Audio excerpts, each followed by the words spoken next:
Kasus dugaan suap kembali mencuat setelah KPK menangkap Semenpora Wafid Muharam pada 21 April lalu. Ia ditangkap di kantornya di lantai 3 Kementerian Pemuda dan Olahraga bersama manajer perusahaan kontraktor pembangunan Wisma Atlet PT Duta Geraha Indah, ML Idris, dan Direktur Marketing PT Anak Negeri, Rosalina Manulang.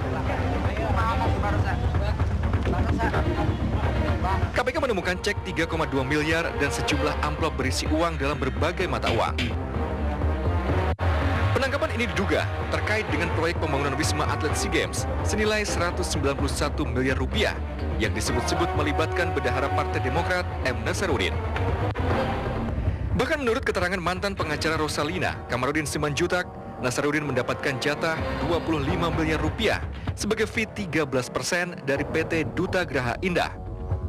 Meskipun belakangan, dugaan keterlibatan Nasaruddin menjadi kabur setelah Rosa mengubah berita acara pemeriksaan yang telah dibuat sebelumnya. Keterlibatan para anggota dewan yang terhormat dalam kasus-kasus korupsi bukanlah hal baru. Sebut saja, dalam kasus cek perjalanan dalam pemilihan Dewan Gubernur BI dan kasus Bank Senturi yang diduga melibatkan banyak anggota DPR dari berbagai parpol. Bahkan menurut catatan KPK, dari 42 parpol, 25 petinggi parpol berurusan dengan kasus korupsi. Inikah tanda partai politik sudah semakin jauh dari rakyatnya? Akan seperti apa nasib bangsa ini ke depan ketika pilar demokrasi seakan tidak menjadi solusi, tetapi menjadi bagian masalah di negeri ini?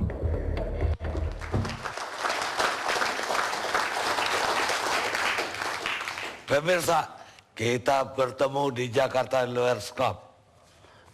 Suatu diskusi yang sangat ditunggu-tunggu oleh publik di seluruh tanah air. Malam ini kita betul-betul akan mendiskusikan soal yang sangat-sangat serius, yaitu sudah gagalkah reformasi yang dilancarkan dari akhir 90-an sampai sekarang. Karena ternyata yang terjadi belakangan betul-betul sangat mengecewakan rakyat banyak. Infrastruktur di mana-mana terbengkalai, jalan semakin rusak, bendungan nggak jadi-jadi, dan kemiskinan masih di mana-mana. Sementara kabar dari Senayan sangat memilukan masyarakat. Terungkapnya kasus korupsi di Semenpora yang kemudian menyebut-nyebut bendahara umum Partai Demokrat sungguh-sungguh menyebabkan parlemen kita terpuruk. Salahkah kita memilih demokrasi? Sebelum kita diskusi, saya telah mengundang seorang seniman, yaitu Mas Ardi, mewakili budayawan, yang membuat sebuah lukisan yang cukup menggemparkan waktu itu, yaitu orang-orang lagi, mohon maaf pemirsa, hajat besar, cuma gambarnya tidak vulgar. Walaupun apa maksud Mas Ardi dengan lukisan ini, kami kan sebagai penikmat hanya mengapresiasi. Ya, jadi saya melukiskan DPR sebagai visi umum karena kita selama ini terprovokasi oleh media dan realitas yang ada, dan kita harus membuat suatu kesaksian. Jangan semenjak Mas Rindra meninggal kemudian seniman tidak ada suara apa-apa, tidak mengkritisi apa-apa. Dan saya dengan beberapa pelukis, kita ayo mengkritisi DPR, wakil rakyat kita kritisi sekarang. Karena saya melihat wakil rakyat sekarang sudah mengalami adigang, adigung, adiguno. Jadi merasa adigang itu merasa punya kekuasaan, adigung merasa punya harta atau wibawa, adiguno merasa dia memiliki suatu yang berguna. Jadi itu suatu arogansi yang luar biasa. Saya gambarkan mereka adalah pemikir. Saya ambil dari karya Rodin, The Thinkers itu. Jadi anggota DPR kita sebetulnya manusia yang mulia di antara 230 juta. Mereka salah satunya yang mulia, kemudian mereka berpikir tapi sedang berak. Kemudian berak di mana dia? Memberaki halamannya sendiri. Pemikir ini memberaki halamannya sendiri. Jadi bukan rakyat yang memberaki DPR, tapi mereka sendiri memberakin sendiri. Jadi yang terjadi sekarang, anggota DPR memberakin rumahnya atau alamatnya Lembaganya sendiri. atau lembaganya sendiri. Lembaganya sendiri diberakin dengan berita-berita korupsi, skandal, kemudian pornografi dan yang lain-lainnya yang sebetulnya itu tidak pantas untuk wakil rakyat kita. Yang notabene itu juga sahabat-sahabat saya juga yang berada di sana, dan juga sudah hati saya terenyuh dan malu juga saya melukiskan ini. Tapi saya harus mencatat sejarah.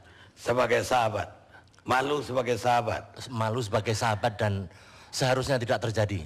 Kaum intelektual pemikir memberakin dirinya sendirinya. Jadi ini protes deh kepada sahabat-sahabat tadi. Sangat protes secara kultural. Jadi secara damai, dan pada waktu demo itu saya tekankan pada teman-teman, kita harus bikin kesenian. Bukan poster, bukan pamflet, kita bikin kesenian, kita redam. Kita beri filosofi karya kita. Dan ini kita dipajang di DPR waktu itu. Kita lukis di depan, sengaja kita tidak masuk gedungnya. Kalau kita masuk dalam perangkap. Jadi kita berada di luar, dilihat oleh rakyat ya. Tapi saya dengar dibeli oleh anggota DPR juga. Dibeli oleh saudara Anas Urbaningrum. Dibeli oleh Ya, saudara Anas itu ya kayak adik saya, dia orang Demokrat, dan juga yang ini dibeli oleh Mas Fadlison ya. Oh, jadi ada dibeli Demokrat, dibeli Gerindra. Gerindra ya. Itu sebetulnya kalau seorang pelukis biasa, setiap karya saya rebutan. Jadi saya melukis 50 DPR WC umum juga akan dibeli. Sebab kolektor Indonesia banyak ya. Kalau begitu kita boleh join besok. Kita Iya, bikin banyak-banyak. Ya, terima Supaya kasih. semua beli. Pemirsa, benar yang dibilang Pak Ardi. Kenapa DPR yang lebih disorot? Karena kita dalam alam demokrasi ini mempercayakan pengawasan terhadap eksekutif, pengawasan terhadap belanja negara, pendapatan negara kepada DPR.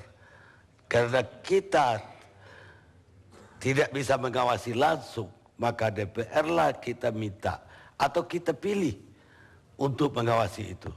Tapi kalau DPR-nya sendiri, seperti yang dibilang Mas Ardi tadi, itu bagaikan pagar makan tanaman. Kami mau mulai dulu dengan kasus yang melanda Demokrat. Saya mau Pak Kamarudin Simanjuntak. Pak Kamarudin,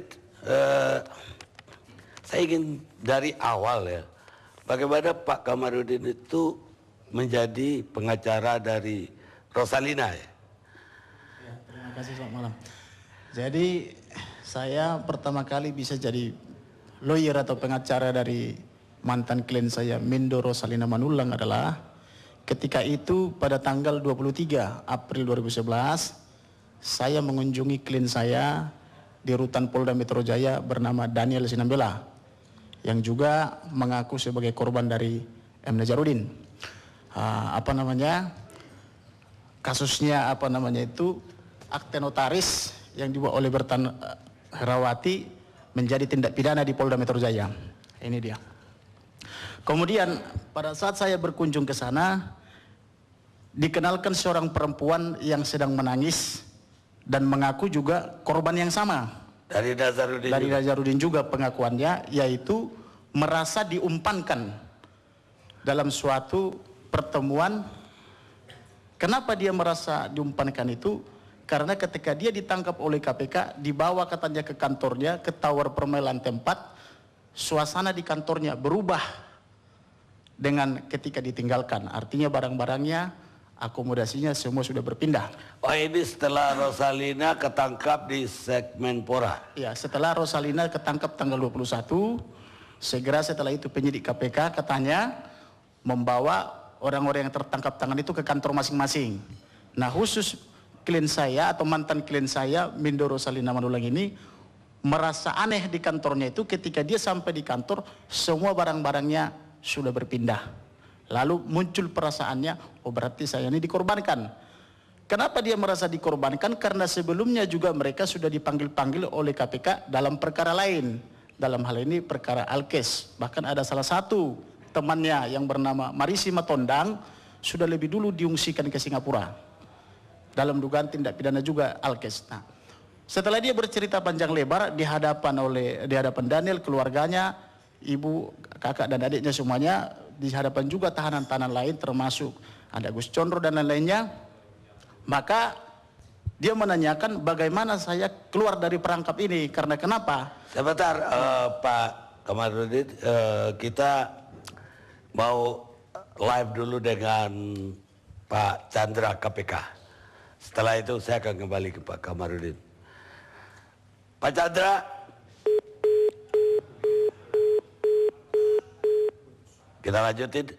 Perkara Alkes yang KPK panggil ini nggak ada hubungan kan dengan segmen Pora? Tidak ada, tapi itu satu grup semua. Maksudnya satu grup itu? Satu grup itu PT-nya Rosalina ini? PT-nya beda-beda, tetapi godfather-nya satu. Godfather-nya tetap Kamarudin. M. Najarudin yang berkantor di lantai 6. Jadi di sana banyak sekali PT-PT, dan saya lihat yang sudah disita dokumennya oleh KPK lebih dari 20 PT waktu itu saya lihat. Nah, salah satunya itu adalah dokumen-dokumen PT Anak Negeri, Mahkota Negara, Anugerah Nusantara, dan PT Fok Energi itu Indonesia, PT Eksekutif Nazaruddin dan lain-lain. semua? Iya. Yang punya? Diduga dia yang punya, dan istrinya juga sebagai kepala keuangan berkantor di lantai 3, bernama Neneng. Itu bergerak di bidang kontraktor juga atau berbagai bidang? Berbagai bidang. Jadi ada seorang notaris dan PPT berkantor di Cilegon atau punya izin di Cilegon, tapi khusus berpraktek di lantai 5 di tower yang sama, yaitu Tower Permai. Khusus menciptakan PT-PT, salah satu produknya yang ini. Apa itu? Perjanjian notaris. Inilah yang dipakai untuk menjerat Daniel menjadi tindak pidana. Itu kasus lain lagi kan? Kita fokus kepada kasus di segmen Pora dulu. Kenapa Pak Kamarudin itu sampai menuduh yang namanya Nazaruddin menerima juga 25 miliar? Saya tidak pernah menuduh M. Nazaruddin menerima 25 miliar, tetapi mantan klien saya menjelaskan secara kronologis, itu saya catat semua di dalam agenda saya, bahwa mereka mensponsori PTDG ini untuk menjadi pemenang dan mereka mendapatkan fee 15%. Sebentar, kita ke Pak Chandra. Pak Chandra. Selamat malam Pak Karya. Selamat malam. Ada di mana ini? Sedang mengantar anak dan istri jalan-jalan. Wah, selamat liburan. Kita ganggu sebentar ini. Iya, nggak apa-apa Pak ini. Pak Chandra. Ya. Ini kan kasus, sebenarnya ini kasus yang dari dulu KPK diharapkan masyarakat soal anggaran. Karena ada dugaan bahwa dibanding cek perjalanan segala macam, permainan terbesar terjadi di anggaran. Dan sekarang kita bandingkan kasus Pak Karni ya. Ya. Iya Pak. Dan sekarang masuk dengan korupsi atau suap di segmen Pora, masuk ke soal anggaran. Ya. Sejauh mana ya udah pemeriksaan oleh KPK Pak Chandra? Kenapa Pak Karni, bisa diulang? Sejauh mana hasil pemeriksaan di KPK sekarang? Iya, kita kembali ke pokoknya bahwa ada suap, penerimaan uang, hubungan dengan pembangunan Wisma Atlet. Ya. Jadi kita fokus pemberinya yaitu yang dari DGI, kemudian kliennya Pak Kamarudin, Ya. dan Pora. Nah, pemeriksaan ini kita fokus. Halo. Ya, terusin Pak. Iya, jadi kita perkara pokoknya. Sayang suaranya Pak Chandra terganggu malam ini. Oh, agak tidak bagus. Gimana kalau kami ulang lagi supaya sinyal lebih jelas? Oke, coba saya bergeser Pak. Ya, silakan. Nah, kalau begini Pak. Cukup bagus Pak, cukup bagus. Oke, terima kasih Pak Ali. Ya, jadi ulangi Pak. Ya. Bahwa pada perkara pokoknya adalah pemberian namanya adalah pemberinya saudari di DGI. Nah, dari itu kita selesaikan terlebih dahulu. Ya. Nah, hal-hal yang itu di masyarakat, kita menerima informasi, tapi harus diinvestigasi terlebih dahulu. Kira-kira begitu, Pak. Pak Chandra melihat bahwa ini hulunya di DPR atau tidak? Jadi, misalkan, ya duga bahwa memang dalam pengadaan pekerjaan konstruksi bangunan itu memang awas dengan sangat pengadaan oleh Baik Pak Chandra, suaranya tetap terganggu. Kami coba nanti di segmen berikutnya, mudah-mudahan sinyal kita lebih baik. Oke, baik Pak Kakak. Saya potong dulu Pak Chandra, saya balik ke Pak Kamarudin.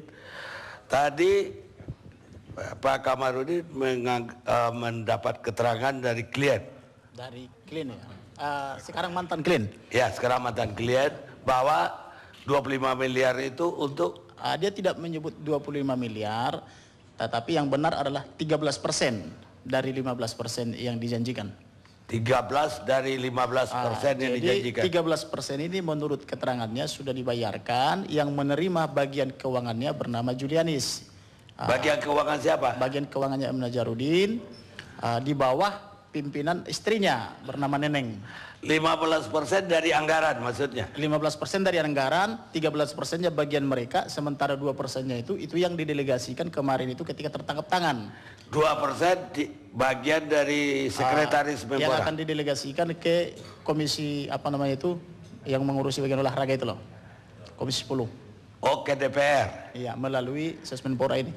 Melalui Sesmenpora. Berapa 2% itu nilainya? 2%-nya itu setelah dipotong pajak, ada 2 pemotongan waktu itu kurang 50 juta. Oh, Totalnya masih 32. lewat SPT pajak ya? Ada pemotongan pajak juga perhitungannya waktu itu. Berapa nilainya? 3,2 M.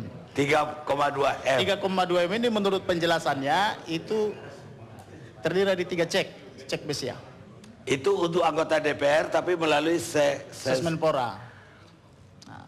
Jadi ketika saya di Polda Metro itu juga berbicara dengan satu orang lagi, kan ada 2 yang dititipkan di Polda Metro ya. Satu dengan lainnya saling membenarkan. Jadi bukan cuma keterangan Mindoro Salina saja, tetapi ada juga keterangan yang mantan atau direktur daripada PTDG itu yang tertangkap tangan itu. Satu dengan lainnya saling membenarkan. Malah ada pembicaraan waktu itu, sebenarnya saya ini dipaksa lupa, katanya gitu sama saya, sama yang bapak-bapak itu. Kenapa dipaksa? Karena terus-terusan kita ditagih. Sehingga mungkin karena kita ditagih terus itulah makanya didengar sama KPK katanya waktu itu ya. Sehingga waktu itu juga didesak. Ditagih itu 15%. Yang sisanya. 13%. Sisanya 2%. Jadi menurut keterangan Mindoro Salina ini, 13% ini dimonopoli oleh Najarudin. Teman-temannya mungkin tidak dibagi sehingga yang lainnya itu menagih. Ditagihnya kepada Mindoro Salina. Oh, jadi 2% ini yang menyusul kemudian.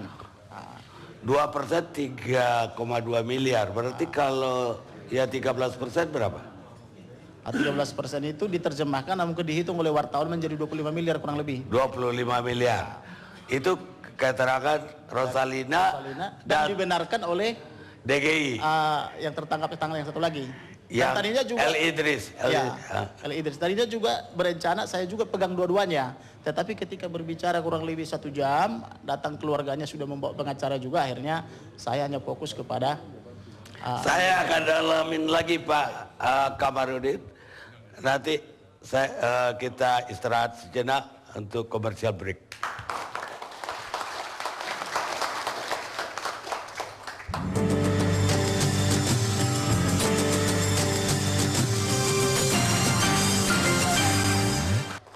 Pemirsa, kita teruskan dialog kita dengan bekas pengacara Rosalina, Pak Kamarudin.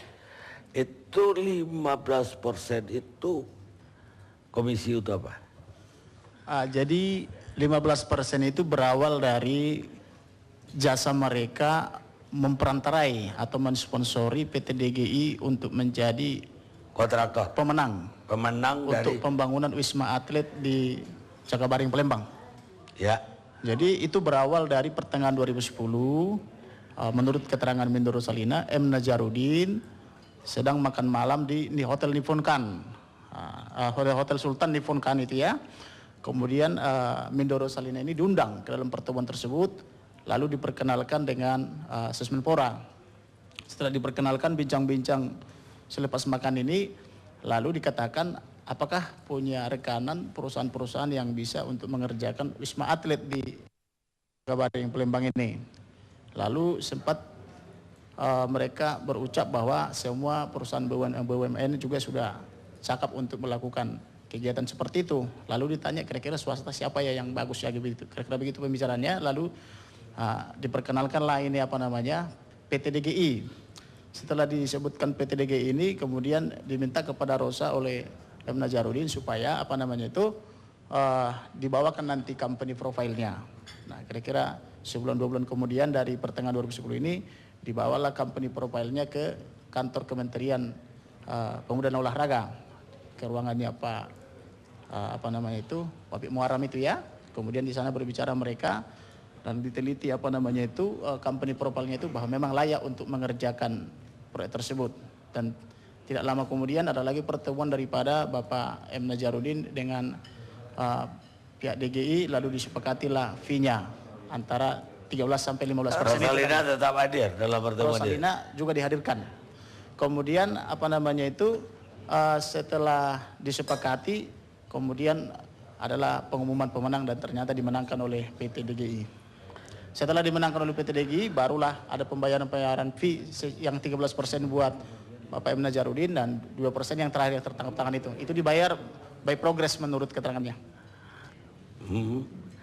Terus Anda mendampingi 1 kali atau 2 Saya kali? hanya mendampingi 1 kali. Di KPK? Di KPK, yaitu pada tanggal 27. Itu pun sebetulnya saya datang tanggal 27 sebetulnya bukan lagi tadinya untuk mendampingi, karena malam harinya saya sudah ditelepon oleh seseorang mengaku mereka sudah rapat dan menyebut-nyebut salah satu mantan direktur intelijen ada di situ. Dikatakan bahwa mereka sudah sepakat harus menarik kuasa dari saya.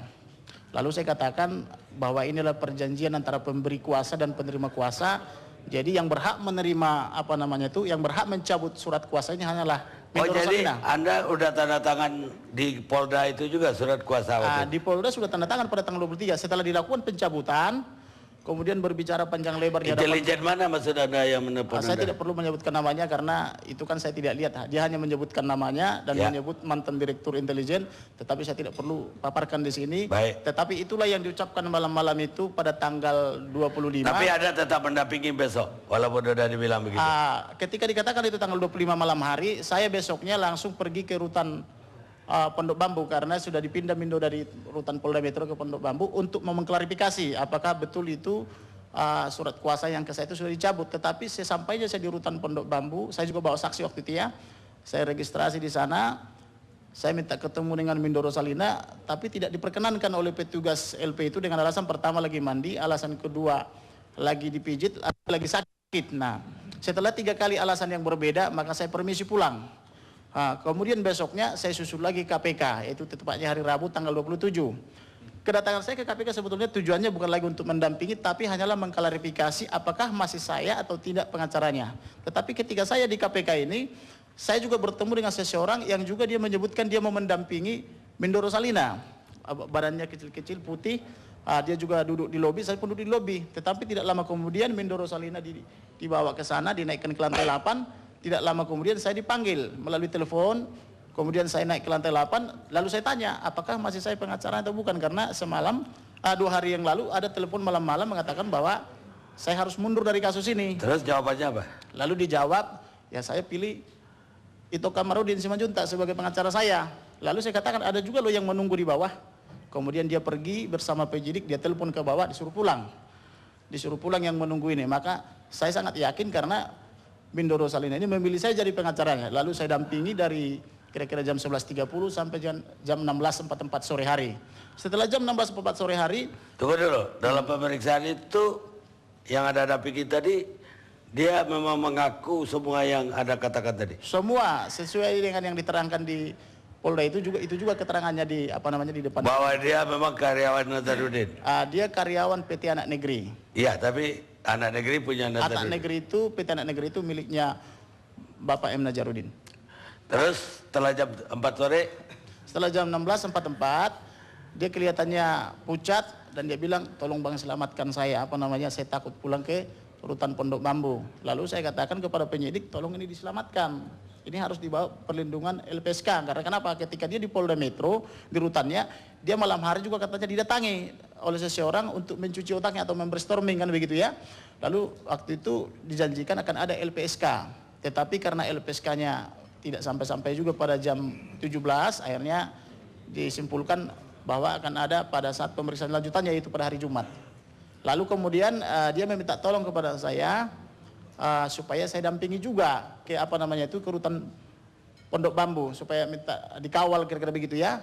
Sebelum saya pergi untuk mengawal dia pun masih sempat memberikan saya kata-kata mutiara semacam ayat-ayat masih itu judulnya dibikin semacam ungkapan hati dia. Lalu kita turun ke bawah, saya minta tolong kepada penyidik KPK supaya saya bisa mengawal dia di dalam mobil tahanan itu, tapi penyidik mengatakan janganlah karena nanti timbul persepsi-persepsi yang tidak baik kira-kira begitu ya. Lalu kemudian mereka pergi, saya pergi ke belakang ngambil mobil. Lalu sesampainya di rutan Pondok Bambu, mobil KPK sudah balik, saya sampai. Jadi kami selisih begitu ya.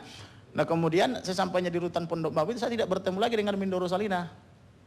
terus kapan Anda dicabut jadi kuasa? Nah setelah saya tidak bisa bertemu, saya masuk ke dalam, saya register nama saya dan sebagainya, saya titip handphone. Ada sekelompok orang, kurang lebih 3 mobil. Mereka ini tanpa register, tanpa pintu langsung terbuka lebar-lebar. Lalu saya merasa ini sebuah ancaman. Ada tampang-tampang Arab India sebagian, tampang orang Sumatera Utara sebagian. Kemudian saya katakan siapa yang bertanggung jawab di dalam di dalam rutan ini. Lalu orang itu mengatakan sudah pulang karena sudah malam hari, sudah jam 18. Nah kemudian disarankan supaya saya bertemu dengan Bapak Lukman. Akhirnya saya temui Bapak ini, saya katakan ini klien saya dalam keadaan bahaya. Karena dia bercerita sebelum-sebelumnya selalu diintimidasi untuk tidak menyebut yang menyuruh melakukan dan siapa-siapa yang menerima kan begitu ya. Lalu Bapak Lukman ini beserta staf-stafnya mengatakan bahwa sudah ada di sini pengacaranya juga. Ditunjukkan itu surat kuasa tanggal 22. Lalu saya jelaskan surat kuasa tanggal 22 dia tidak kenal. Tapi itu mengaku diutus oleh M. Nazarudin selaku pimpinan dia. Lalu yang utus siapa? M. Nazarudin selaku pimpinan dia. Lalu saya katakan surat pencabutannya sudah ada di sini. Saya adalah pengacara yang sah saat ini dan saya tadi yang mendampingi di KPK. Ini buktinya saya mendampingi di KPK. Lalu mereka waktu itu agak kebingungan. Karena kebingungan saya ambil sikap, oke, ini sudah di luar jam kunjungan. Semua orang yang di sini tolong keluar, termasuk saya, supaya adil. Kita keluar, saya pun tidak ketemu lagi Mindoro Salina Manulang, mereka pun tidak ketemu. Maka keluarlah kami semua tanpa bertemu dengan Mindoro Salina Manulang ini. Lalu sesampainya di luar menuju kendaraan saya dicegat oleh kurang lebih 15-20 orang. Mereka marah-marah, saya dianggap mempersulit keadaan, sudah diminta keluar dari kasus itu tetapi tetap ngotot. Lalu saya jelaskan saya ini pengacara, bukan dalam hukum adat gitu ya, bahwa diminta oleh orang lain harus mundur. Apabila saya mundur saya juga disalahkan secara kode etik, saya jelaskan begitu ya, karena menelantarkan klien. Lalu ada seseorang dengan nada yang sangat emosional, dia memberikan pencabutan kuasa kepada saya. Ini surat pencabutan kuasanya, mulai sekarang saya ikut campur lagi, kira-kira begitu ya. Lalu saya katakan, ini si MDS inisialnya sudah saya lapor ke Polda Metro. Nah kemudian saya katakan, saya harus klarifikasi ini nanti hari Jumat ke Mindoro Salina Manulang, apakah ini dari dia atau bukan. Setelah sampai di Polda Metro Jaya, saya lihat memang namanya berbeda. Nama dia kan Mindoro Salina Manulang, tapi di situ ditulis Mindoro Selain Manulang. Ada sempat nggak konfirmasi? Kemudian tanda tangannya tidak identik. Nggak, ada sempat nggak konfirmasi sama dia? Saya konfirmasi hari Jumatnya itu, lusanya. Ya. Saya konfirmasi, dia pun tidak pernah mengatakan telah mencabut kuasa itu, tetapi dia katakan waktu itu di KPK di lantai 8 ruang nomor 11, terima kasih buat semuanya, kita sahabat saja, inilah yang terbaik buat keluarga saya. Dan habis itu tidak Lalu ada. saya katakan, silakan menjalani pemeriksaan selanjutnya, pakai hati nuranimu, tetap berdoa supaya kamu tidak terpengaruh oleh kuasa-kuasa yang lain, saya bilang begitu. Terus belakangan ada dituduh memang merekayasa pengakuan dia di KPK. Itu tidak benar, saya tidak punya kuasa untuk merekayasa itu. Karena kenapa? Karena perlu diketahui juga pemeriksaan di KPK itu adalah selalu lebih dulu penyidik dan tersangkanya masuk ke dalam ruangan penyidikan, baru pengacara datang kemudian. Saya pikir itu adalah hal yang tidak benar apabila penyidik membiarkan seorang pengacara merekayasa, karena tujuan mereka tentu sudah berbeda, kan begitu ya. Nah, dalam hal ini tidak benar saya merekayasa atau men-setting-setting ataupun namanya ada isu kemarin menghancurkan Demokrat dan sebagainya. Saya tidak punya kepentingan di situ. Nggak punya kepentingan. Tidak benar. Dan sekarang ada aman-aman aja hidupnya kan? Aman-aman saja, tapi ada yang lucu juga dalam perkara ini. Selalu dikatakan tidak ada kaitannya, tidak mengenal dan sebagainya. Tetapi sampai sekarang ada sekelompok orang selalu berusaha supaya saya dipecat juga oleh klien saya yang Daniel Sinambela. Sampai kemarin mereka itu hampir tusuk-tusukan di Grand Hyatt di depan sini. Hari Jumat malam itu mereka hampir tusuk-tusukan dengan permintaan supaya saya juga dipecat jadi pengacaranya Daniel Sinambela. Tusukan antara siapa dan siapa ini? Ada seseorang mengaku M. Nasir, dia mendatangi Paulus, adiknya Daniel, katanya kalau mau kondusif saya harus dipecat juga jadi pengacaranya Daniel Sinambela. Terus nggak dipecat Anda dari Daniel? Mereka menyampaikan ke saya tidak, karena mereka sudah pernah juga dikelabui, yaitu pada tanggal 5 April 2011. Dan Daniel juga pegawai Nazarudin?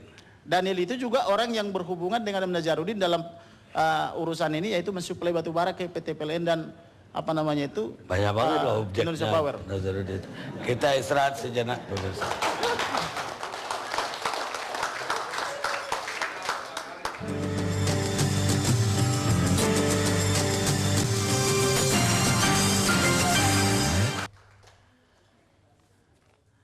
Pemirsa, masih bersama Jakarta Lawyers Club. Harusnya kami wawancara Jufri Taufik, pengganti Pak Kamarudin, untuk mengkantar apa yang dikatakan Pak Kamarudin. Tapi beliau tiba-tiba berhalangan hadir, kita lagi usaha kontak lewat telepon. Sebelumnya, saya mau dilanjutkan oleh Pak Chandra Amza dari KPK. Kalau bisa di rewind lagi Pak Chandra. Iya, selamat malam Pak Karni. Ya. Halo Pak Karni. Ya Pak. Iya. Yang tadi terputus Pak ya. Ya. Halo Pak Karni. Ya, terusin Pak. Iya. Pertanyaannya apa tadi Pak Karni ya? Hasil dari pemeriksaan tadi itu kita udah lari bahwa ini anggaran KPK udah mentarget soal anggaran di DPR melalui pintu suap di Sesmenpora. Ya. Nah, sejauh mana yang sudah didapat oleh KPK? Iya, pertama-tama mungkin perlu diluruskan sedikit Pak Karni. Ya. Jadi kita melihat bahwa dalam pengadaan barang dan jasa merupakan daerah yang rawan korupsi, khusus pengadaan barang dan jasa. Dan kita tidak secara spesifik melihat penganggaran di DPR, tetapi kita melihat di pengadaan barang dan jasanya. Dan kemudian dari informasi yang kita peroleh pada waktu itu bahwa ada indikasi lakukannya suap dalam pengadaan barang dan jasa ini. Karena itu kemudian kita segera melakukan pengecekan dan mendapatkan apa yang mungkin masyarakat telah ketahui. Jadi memang rawannya ini adalah di pengadaan barang dan jasa. Ini kan yang dulu KPK juga minta supaya KPK ikut di dalam rapat anggaran yang ditolak oleh DPR. Sebenarnya bahwa kita ikut anggaran pada saat penganggaran mungkin baik ya, tetapi bahwa itu saja tidak cukup karena asal muasalnya justru pada dilakukannya pengadaan barang dan jasa tersebut. Terus sejauh apa yang sudah didapat KPK sampai hari ini? Iya, kita fokusnya terlebih dahulu karena ini mesti diselesaikan secara cepat. Menyangkut masalah masa tahanan dan ya, hal-hal yang lain. Tentu saja secara detail yang apa yang kami peroleh tidak bisa kami sampaikan pada kesempatan kali ini. Ya jangan Pak, jangan. Tapi secara garis besarnya dari kerangka besarnya apa yang didapat KPK? Oke, yang kami dapatkan adalah antara lain bahwa perkara pokoknya itu bukti-buktinya sudah cukup lengkap. Jadi antara penerima dengan pemberi, posisinya sudah cukup jelas dan ini harus kita selesaikan segera. Mungkin garis besarnya seperti itu. Bagaimana kalau yang menyuruh adalah orang-orang penting di satu partai besar? Iya, tentu saja untuk pengembangan dan yang lain kita perlu mendapatkan bukti-bukti. Jadi bukan hanya sekedar cerita rumor atau berita yang dari media. Nah, apabila itu ada, tentu saja kita tidak akan sungkan-sungkan, tetapi buktinya memang harus kita peroleh terlebih dahulu. Apakah KPK memprediksi ini terjadi di banyak partai? Ya, kita tidak mau masuk ke masalah partai politik, tetapi kita memprediksi banyak terjadi penyimpangan di pengadaan barang dan jasa. Dimanfaatkan oleh siapa? Bisa saja, entahkah itu partai politik atau oknum aparat pemerintah daerah. Tetapi yang jelas bahwa pengadaan barang dan jasa di Indonesia ini sangat rawan korupsi. Baik Pak Chandra, terima kasih banyak. Sama Pak Karni. Ya, selamat liburan. Terima kasih Pak Karni. Sekarang saya mau pindah ke Pak Herman Umar sebagai pengacara dari Wapid Muharman yang dari pihak yang diberi. Yang dijelasin beliau tadi? Yang dijelaskan terutama kalau dibilang menyangkut ada pembicaraan antara yang menyangkut ada apa persen-persen lah begitu. Itu sepanjang penjelasan Pak Wapid kepada saya, sebenarnya dia sebagai Sesmenpora pernah menyatakan pernah bertemu dengan Rosa. Rosa ini dikenalkan oleh seorang yang bernama saudara Paul Nelwan. Paul Nelwan ini adalah orang dunia olahraga juga, orang KONI yang biasa minta bantuan oleh Pak Wapid ini dalam bantuan-bantuan pinjaman sementara sebelum turun dana anggaran kalau di dunia olahraga. Kebetulan saudara Rosa ini dikenalkan oleh saudara Paul. Kemudian ada menyangkut juga ada proyek di Kemenpora itu Wisma Atlet dalam rangka SEA Games. Kemudian memang banyak dengan adanya proyek ini banyak yang datang kepada kantor Menpora, terutama ke Sesmen lah. Ya, tapi yang ngerjain kan akhirnya PT DGI. DGI yang tapi tidak ada hubungan menurut Wapid bahwa tidak ada hubungan bahwa dia menunjuk atau dia menjanjikan DGI karena penunjukan atau tender itu tidak dilakukan di kantor Menpora. Itu dilakukan tender panitia daerah di Palembang. Baik. Yang saya ingin tanya dari Pak Herman. Klien Pak Herman membenarkan mendapatkan cek yang 3,2 miliar tadi. Membenarkan menerima cek itu sebagai, tapi dalam pengertian bahwa sebelumnya bahwa dia meminta pinjaman kepada saudara Paul, di mana juga yang selama ini saudara Rosa ini mengaku seorang pengusaha. Pada saat itu beberapa kali saudara Wapid menyatakan bahwa dia membutuhkan dalam rangka SEA Games uang sekitar 5 sampai 6 miliar. Baik, jadi karena Sesmenpora butuh uang, dia melalui Paul ketemu Rosa. Ya. Rosa kasih pinjaman. Ya. Bukan Rosa yang kasih pinjaman. Jadi memang saudara Wapid meminta pinjaman. Kemudian memang ada pada saat kejadian penangkapan itu, saudara Rosa mengontak saudara Wapid bahwa dia akan datang ke kantor Menpora memberikan dana pinjaman itu. Iya, yang mengasih pinjaman Rosa atau si Paul? Pada saat itu beliau tidak tahu. Tidak tahu. Jaminannya apa tuh 3,2 miliar? Kalau masalah jaminan, kan sempat kita tanya. Selama ini beberapa orang yang pernah melakukan pinjaman-pinjam itu, memang ada juga yang misalnya ada tanda terima. Kalau yang ini memang tidak ada tanda terimanya. Baik, ada kontrak nggak 3,2 miliar? Memang tidak ada kontrak, karena memang saudara Paul inilah yang menjamin. Ada bunganya nggak terhadap 3,2 miliar? Tidak. Tidak ada juga bunga? Tidak ada, tidak. Malaikat dong yang kasih pinjaman 3,2 miliar. Itu terserah, yang jelas faktanya bahwa di kantor Menpora itu, ingat dalam penangkapan itu ada dolar, Ya. Nah, itu adalah bagian dari pinjaman juga dari pihak-pihak lain. Lain lagi. Lain lagi. Dan Tidak itu pakai ada, bunga juga. Tidak pakai bunga. Tidak pakai jaminan Tidak juga. pakai jaminan. Tapi harus sayang diingat. banget orang kekeliannya. Tapi ya baik. Nah ada sedikit lagi. Harus diingat bahwa yang meminjamkan dana di antaranya yang lain adalah orang yang biasa bergerak juga di dunia olahraga. Misalnya dia wakil dari KONI.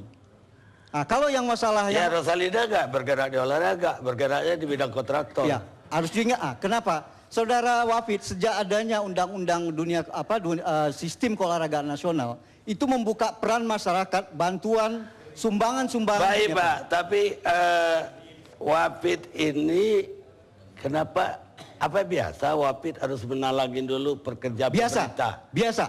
Di dunia olahraga sering sekali kalau di departemen olahraga mungkin ada spesifik, ada perbedaan dengan departemen lain. Hampir setiap hari sumbangan permohonan bantuan. Sumbangan tetap ada. Apalagi harus diingat. Tapi sesmen menalangin dulu untuk sebuah proyek Wisma. Bukan sesmen. Jadi itulah beberapa mitra yang dia minta bantu kepada swasta-swasta yang selama ini membantu. Itu fakta. Dan dia bersedia memberikan kesaksian. Baik Pak, saya mau ke Dewan Kehormatan Demokrat. Dewan Kehormatan atau Dewan Pembina? Dewan Kehormatan. Ini apa kalau pengurus inti yang jadi isu publik, pengurus intinya Partai Demokrat loh Pak Amir. Apa yang udah Pak Amir lakukan dan apa pernyataan Pak Amir untuk ini? Baik, lebih baik saya jelaskan dulu ya dari awal ya. Terutama sekali posisi daripada Dewan Kehormatan ini adalah bagian daripada gagasan daripada SBY sendiri jelang berakhirnya kepengurusan masa Kongres pertama. Sehingga SBY datang dengan gagasan pembaruan partai di mana kemudian Dewan Kehormatan ini adalah organ partai yang berada langsung di bawah Majelis Tinggi sejajar dengan DPP dan Dewan Pembina. Ini saya jelaskan. Apa yang menjadi tugas dan kewenangan daripada tupoksi daripada Dewan Kehormatan ini diatur dengan jelas di pasal 15 anggaran dasar dan anggaran rumah tangga, di mana di sana Dewan Kehormatan ini berhak memeriksa, memutus dan menjatuhkan sanksi ya terhadap perilaku yang berkaitan dengan etika dan moral kader partai, apakah di legislatif, eksekutif, dari tingkat pusat sampai ke provinsi. Itu. Dan saya ceritakan ini supaya jelas bahwa dasar pemeriksaan itu adalah karena adanya laporan dari komisi pengawas mestinya atau pihak lain. Sayang sekali bahwa komisi pengawas ini belum terbentuk sampai dengan saat ini. Namun pada satu saat kami diminta rapat Dewan Kehormatan oleh Ketua Dewan Kehormatan sendiri yaitu Pak SBY berkaitan dengan rupanya ada beberapa laporan yang masuk daripada yang tadi yang saya maksudkan pihak lain dari masyarakat langsung kepada Dewan Kehormatan karena komisi pengawas belum terbentuk. Baik. Kalau kita masuk ke perkara ini, saya dengar Dewan Kehormatan ini udah memeriksa kasus ini. Nah, jadi ini perlu saya jelaskan. Pada awalnya yang diperiksa adalah hal-hal lain sebetulnya. Diseriusi hal-hal masukan-masukan dari masyarakat dan tidak khusus masalah asesmen Pora ini. Karena saya juga kita menyadari bahwa kasus asesmen Pora ini domainnya daripada penegakan hukum KPK. Sedangkan Dewan Kehormatan itu hanya fokus di masalah pelanggaran etika dan moral. Bahwa kebetulan sekali pada saat Dewan Kehormatan di dalam rapat-rapat serius membahas pelanggaran etika moral ini, meledaklah kasus asesmen Pora ini. Jadi satu hal yang kebetulan, ya, tetapi kita walaupun yang menonjol sekali itu adalah kasus asesmen Pora, tetapi jangkauan Dewan Kehormatan terhadap kasus itu sendiri sangat terbatas. Baik, tapi dari pemeriksaan Dewan Kehormatan, bahkan udah ada kabar di media hari ini Nazarudin dipecat. Memang begini. Sebentar Pak Amir, kita istirahat sejenak, nanti saya lanjutin.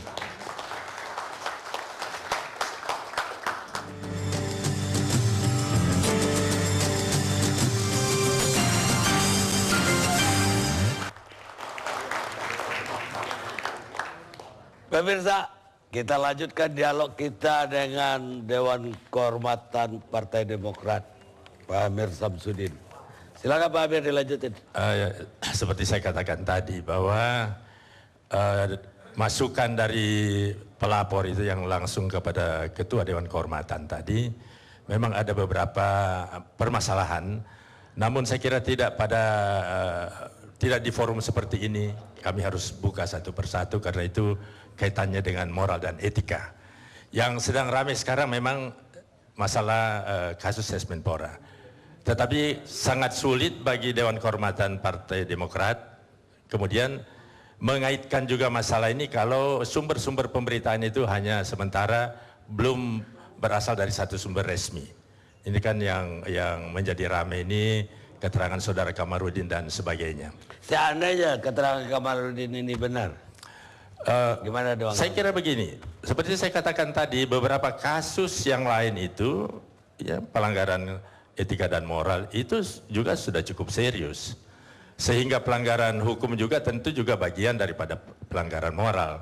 Tetapi tentunya Dewan Kehormatan di dalam hal ini tidak akan perlu menunggu selesainya kasus Menpora ini karena di sana sama sekali belum bisa ada jaminan adanya keterkaitan. Jadi kalau Dewan Kehormatan sekarang bekerja itu adalah untuk memeriksa, memutus dan menjatuhkan sanksi untuk hal-hal yang sudah dibahas sebelum kasus Menpora ini muncul. Namun Dewan Kehormatan juga perlu menjaga etikanya juga sendiri. Sebagaimana kita ketahui, Dewan Kehormatan walaupun mempunyai kewenangan, tentunya hak-hak seseorang yang ditangani oleh Dewan Kehormatan, diperiksa oleh Dewan Kehormatan itu juga harus diberikan kesempatan sebaik-baiknya untuk membela diri. Tentu, Pak Amir. Ya. Tapi apa Dewan Kehormatan sudah dengar sebelumnya bahwa Pak Nazarudin itu memang sering ngurus proyek-proyek? Oh, kebetulan laporan yang masuk tidak seperti itu modelnya. Ya, tidak persis. Bukan soal. Tapi kenapa katanya bahwa setelah kasus ini ramai, bertambahlah masukan-masukan baru juga, namun tidak persis seperti apa yang kemudian menjadi pemberitaan di media. Tapi ada laporan-laporan baru juga. Ada tidak saja. hanya di Menpora. Tidak hanya itu, memang ada laporan baru. Lain juga. Jadi inilah yang membuat ya, di samping mempersiapkan instrumen kepada terperiksa untuk bisa menggunakan haknya membela diri, juga kami pikirkan juga hak dia juga untuk bisa menyatakan banding, walaupun ADART itu tidak ada banding di sana. Tetapi saya coba berkoordinasi dengan saudara yang Ketua Departemen Advokasi untuk kalau bisa dibuatkan PO-nya bagaimana tata cara di dalam hal seseorang ingin mengajukan banding, apakah bisa diajukan banding ke majelis tinggi atau bagaimana? Pak Amir, kalau seandainya etika tadi memang terlanggar, apakah Pak Amir juga berwenang memecat sampai bendahara umum? Kalau atau ketua umum? Berdasarkan ketentuannya, bisa saja terjadi satu sanksi yang dari yang paling ringan, umpamanya teguran, sampai kepada pemecatan bisa terjadi. Udah dipecat belum hari ini? Karena di beberapa media online belum. Bilang itu saya tegaskan sebelum itu kami putuskan ya, karena seperti saya katakan tadi sedang kami siapkan juga instrumen-instrumen agar dia juga bisa membela diri dengan cara yang layak, dan itulah yang kami lengkapi, dan insya Allah tidak akan perlu kita harapkan tidak akan terlalu lama instrumen-instrumen tadi bisa kita siapkan. Baik Pak Amir, sementara saya tinggalkan Pak Amir karena ada di seberang telepon Jupri Taufik, pengacara baru Rosalinda Manulang yang menggantikan Pak Kamarudin. Bung Jupri, Anda dengar saya? Dengar Bang, silakan Bang. Ada tadi mengikuti tidak diskusi Jakarta Lawyers? Saya mengikuti Bang, dari Jogja saya. Ada bantahan terhadap ucapan atau keterangan Pak Kamarudin? Sangat banyak yang harus diluruskan. Apa itu? Pernyataan-pernyataan dari rekan Kamarudin. Pertama, saya bukan mengganti Kamarudin. Kantor saya sejak tanggal 22 sudah mendapatkan kuasa dari Bu Rosa. Kemudian tanggal 23 jam 6 pagi datanglah saudara Kamarudin atas rekomendasi Daniel menyatakan bahwa dia bisa menjamin Rosa bebas asal ceritamu mengaitkan kepada saudara Nazarudin. Bu Rosa mengatakan tidak ada kaitan dengan Pak Nazarudin ini, Pak Kamarudin. Ya mas sudah, aku sudah tahu ceritanya, kalau diam aja. Settingannya begini. Seperti yang ada di BAP itu. Ya tapi BAP pertama saya sudah baca juga. Betul. Itu tidak begitu. BAP pertama tidak ada menyentuh materi, Bang. BAP kedua karena tidak ada pengacara mendampingi dihentikan. Kemudian BAP kedua. Ya. Sampai sekarang sudah BAP ketiga memperbaiki keterangan-keterangan yang ada pada BAP sebelumnya. Baik. Jadi saya tidak mengasihi Anda berdebat dengan Pak Kamarudin karena ada di Jogja, agak susah saya mempertemukan. Iya, ingin saya tanya, uang yang 3,2 miliar yang diantar Rosa ke Wafid itu sebagai apa? Menurut klien saya sebagai dana talangan operasional yang dimintakan Pak Wafid, Rosa membantu mengadakan sejumlah dana antara 5 sampai 6 M. Dia udah kenal duluan dengan si Wafid. Kalau kenal sama Pak Wafid sudah beberapa bulan sebelum ini. Katanya melalui seorang atlet Paulus. Melalui seorang rekanan yang menyediakan alat-alat olahraga yang namanya Paul Nyoman. Itu sudah disampaikan di BAP keempat. Apa imbalan untuk Rosalina dengan pinjaman 5 miliar? Tidak ada sedikit pun imbalan, Bang. Lihat, Pak Wafidnya orang baik. Hanya itu saja ukurannya. Yang orang baik siapa? Sedikit pun dari bantuan itu. Yang orang baik itu siapa? Wafid. Pak Wafid. Dia baru kenal berapa bulan dia udah tahu bahwa Wafid orang baik. Ya kira-kira 6 sampai 1 tahun yang lalu lah. Pada jamuan makan malam dikenalkan oleh Paul. Iya, tapi tanpa sama sekali kontrak, tanpa bunga, tanpa... Enggak Bang, jadi uang itu akan dikembalikan menurut Rosa kepada Pak Idris apabila sudah turun anggaran mengenai dana itu. Turun anggaran dari Departemen Keuangan? Dari Departemen Keuangan yang ditujukan ke Menekpora.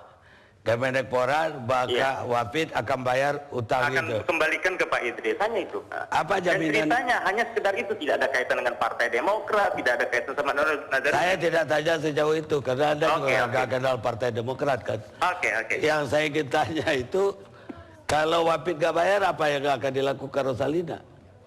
Kalau Wafid tidak bayar? Tidak mau bayar, karena nggak ada tanda tangan. Oh, jadi begini Bang, ini hanya terbatas dari komitmen. Pak Wafid pejabat negara tidak mungkin akan memperlukan negara di mata masyarakat. Luar biasa. Oke, pertanyaan berikutnya, Rosalina kenal atau tidak kenal dengan Nazarudin? Tidak kenal Bang. Walaupun dia direktur, disampaikan tidak kenal dengan Nazarudin. Walaupun dia direktur dari perusahaan yang milik Nazarudin. Ketika Bu Rosa sebagai direktur marketing, aktivitas dia tidak pernah bersentuhan dengan Pak Nazarudin. Itu yang disampaikan. Jadi komunikasi tidak ada dengan Pak Nazarudin. Tapi Pak Nazarudin pemilik perusahaan itu? Gimana Bang? Pemilik perusahaan itu Nazarudin? Dia tidak tahu pemilik perusahaan itu Nazarudin atau tidak. Yang tahu direkturnya ketika dia berhenti, jadi posisinya dia bukan direktur marketing lagi Bang. Dia sudah wira swasta yang berhenti kira-kira 6 bulan yang lalu sebagai direktur marketing. Jadi dulu dia ketika direktur marketing komunikasinya hanya dengan Pak Hasim. Mas Jupri, ya Bang? Banyak teman saya pejabat tinggi negara. Iya Bang? Yang ketemu Nazarudin itu bawa Rosalina ketemu dia. Itu di luar keterangan yang saya ketahui Bang. Yang saya ketahui dari Bu Rosa itu tidak ada. Baik Pak Jupri, saya mau pindah. Terima kasih Pak Jupri. Sama-sama Bang, mari. Saya mau pindah ke fraksi Demokrat yang paling vokal, paling top. Saya kira dari ketua partai sendiri ada lebih top menurut. Ya sebelum persoalan ini ya, saya mau tanya, katanya Demokrat mendiskon bangunan gedung DPR jadi 500 M dari semula 1,2 gedung DPR. Apa ya? Demokrat usulkan 500 M saja cukup. Ya jadi gini Bang, kalau kita cerita mengenai pembangunan gedung dengan kerendahan hati saya mohon maaf, berbicara DPR jangan hanya Demokrat. Pimpinan DPR Pak Marzuki Ali, Pak Priyo, Pak... Enggak, katanya Demokrat nih yang mengusul 500 yang baru. Anggarannya didiskon jauh, jadi 500 M aja saja cukup. Kalau kami Partai Demokrat, jangankan diskon. Kalau memang rakyat nggak menghendaki gedung pun nggak apa-apa Bang. Karena saya orang pertama yang menolak. Ingat, tapi karena yang bicara Luhut nggak jadi berita. Baik, kita kan itu Bang. Kita nggak diskusi itu. Kita diskusi yang Pak Amir ceritain tadi. Oke. Anda di sini kedudukannya selain juru bicara tim investigasi Partai Demokrat. Kok ada Dewan Kehormatan, ada tim investigasi itu? Ceritanya gimana itu? Secara terang benderang, senior saya Pak Amir Samsudin sudah menjelaskan. Belum, dia baru jelasin Dewan Kehormatan. Ya, mengenai Dewan Kehormatan. Jadi, kenapa ada tim investigasi? Itu produk daripada fraksi. Tugas kami yang dipimpin oleh Pak Beni Kaharman dan saya, Pak Didi Samsudin, Pak Sultan Batugana, Pak Ramadan Pohan dan Edi Sitanggang, itu tugas daripada Pak Jafar dan Pak Saan Mustafa. Kenapa DPR? Ini kan masalahnya di DPR. Jadi bukan DPP, ya. Tapi kalau kaitan dengan Dewan Kehormatan sudah dikatakan oleh Pak Amir dan saya. Apa tim investigasi itu dibentuk karena fraksi gak percaya sama Dewan Kehormatan? Oh tidak. Bahkan di dalam bekerja saya selalu berkoordinasi dengan Pak Amir Samsudin. Pak Amir Samsudin juga membimbing saya kaitan dengan ini. Bahkan putra Pak Amir Samsudin juga ada di dalam tim kami, yaitu Didi Samsudin. Jadi kami seiring sejalan. Saya malah pikirnya ini jago juga Ruhut ini. Putranya Pak Amir duduk juga di sini. Tapi yang saya ingin tahu apa hasil investigasi Anda? Terima kasih Bang.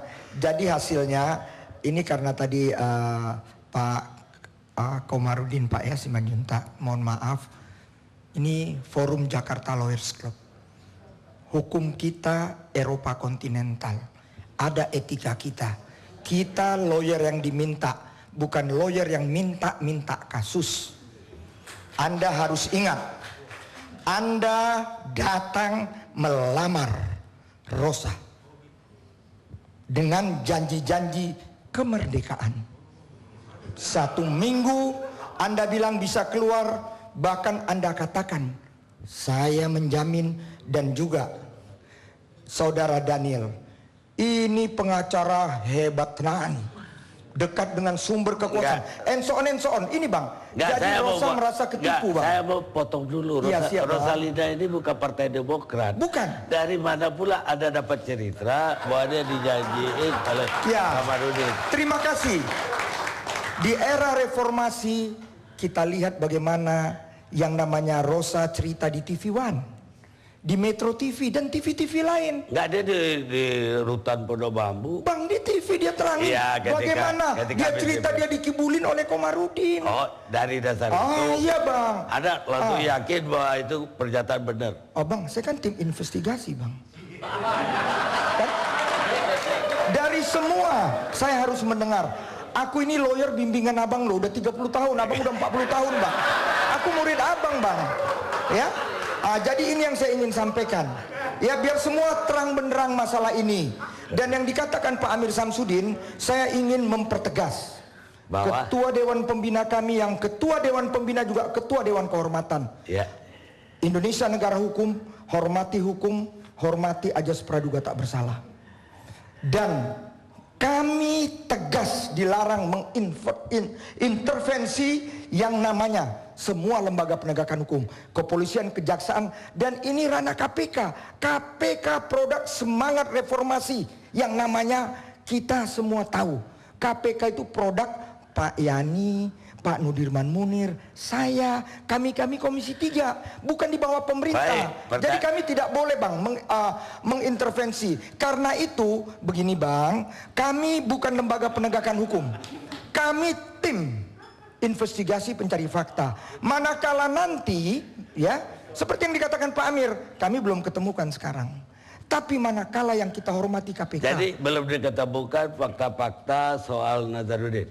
Jadi istilah Bang Amir, guru saya, senior saya, kami hati-hati menangani ini. Belum diketemukan fakta kesalahan Nazarudin. Karena begini Bang, tolong pesan Pak SBY juga jangan lakukan fitnah dan pembunuhan karakter. Kasihan orang Bang. Karena itu Bang, yang jelas ini, apapun keputusan KPK kami hormati. Ya, semua kita menghormati. Ya. Tadi Chandra juga kan kita ya, bilang. kita hormati Bang. Tapi yang menarik bagi saya itu Anda sebagai tim investigasi tidak menemukan fakta Nazarudin, tapi menemukan fakta kesalahan Kamarudin. Sekarang begini Bang, ini kan kita tidak menganut asas kausalitas, sebab akibat. Tapi apapun yang dia katakan kan mempengaruhi semua. Karena itu saya mohon, mulutmu harimaumu. Dan ingat konsekuensi hukumnya, jangan asbun. Bang, etika, tadi yang ngomong dari Jogja itu, itulah lawyer Rosa. Dia sabet, sekarang kembali lagi ke adik itu. Ini dua-dua junior saya, menangis hati saya Bang. Kok begini lawyer-lawyer sekarang? Beda dengan kita dulu ya. Oh, zaman-zaman kita dulu nggak bisa Bang. Langsung saya dimarahin. Terima kasih Bang Amir. Makasih Bang. Ada jawaban? Jadi saya tanggapi saja langsung ya. Langsung aja. Jadi Pak Ruhut Sitompul inilah yang selalu membawa jadi urusan partai. Kenapa saya katakan demikian? Begitu saya laporkan M. Nazarudin ke Polda Metro Jaya dan Mabes Polri, polisi belum bekerja, beliau sudah menyimpulkan. Saya atas nama Partai X, saya sudah tanya klien saya, kok DPR punya klien, pikir saya kan tidak bersalah katanya. Padahal polisi belum bekerja. Sampai sekarang laporan saya kepada polisi tanggal 23 Januari 2011 belum diperiksa polisi. Dari mana saudara ini bisa mengatakan tidak bersalah M. Nazarudin? Itu koreksi saya. Tadi keterangannya seolah-olah beliau ini ada di sana. Saya katakan testimonium di audito tidak bernilai. Karena beliau tidak ada di sana. Tadi saya koreksi juga mengenai Faul Nilwan. Itu Faul Nilwan tidak ada kaitannya dengan Sesumpora.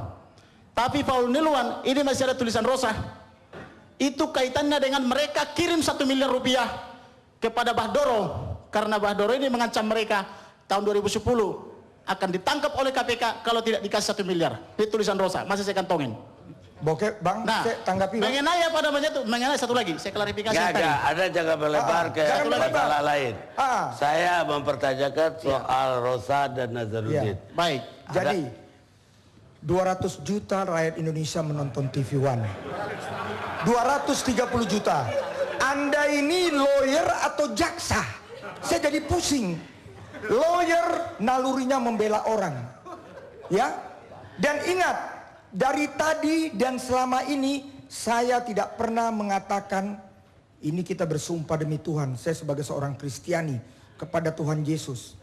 Saya tidak pernah mengatakan yang namanya Nazarudin klien saya. Anda jangan berbohong. Nanti Anda dapat sanksi oleh Tuhan. Tolong janganlah mempermainkan kata-kata. Mulutmu harimaumu. Saya ingatkan itu. Baik. Saya timbang dari DPR. Saya bukan lawyer lagi, Dek. Saya lagi apa istilahnya? Ya kami ini lagi istirahat lawyer, lagi cuti, nggak ada klien, ya Dek ya. Baik. Terima kasih Bang. Pemirsa, kita teruskan setelah ini.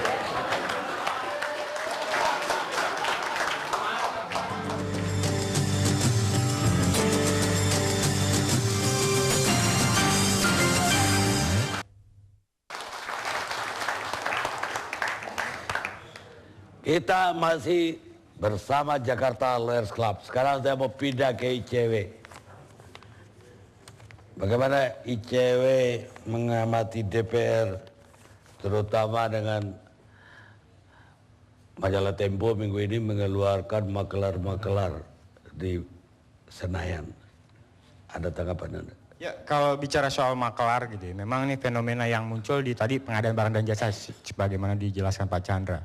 Dalam konteks makelar atau mafia anggaran atau mafia proyek yang muncul adalah ada calo, ada panitia anggaran atau bagian anggaran di DPR, oknum DPR, kemudian kontraktor, pihak yang proyek sedang dikerjakan. Nah, kolaborasi ini bisa terlihat di kasus Kemenpora ya.